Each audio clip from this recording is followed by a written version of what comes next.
వీళ్ళకు సన్మాన కార్యక్రమం ఎందుకంటే మనకు బసవేశ్వరునికి అన్న ప్రతిరోజు ప్రతి వారము ఈ బసవేశ్వరుని బసవేశ్వరునికి పూజ చేస్తాడు. అలాగే అన్న ప్రతి వారం టెంకాయ ఇస్తాడు. వాళ్ళకి వచ్చిన మరి అన్న కూడా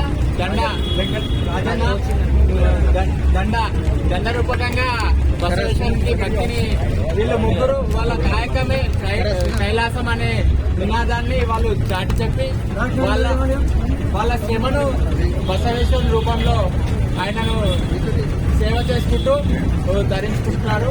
అలాగే ఈ సేవకు మన సమాజం అందరి తరఫున వాళ్లకు చిరు సన్మాన కార్యక్రమం చేస్తున్నాము. అలాగే ఉగాది శుభాకాంక్షలు.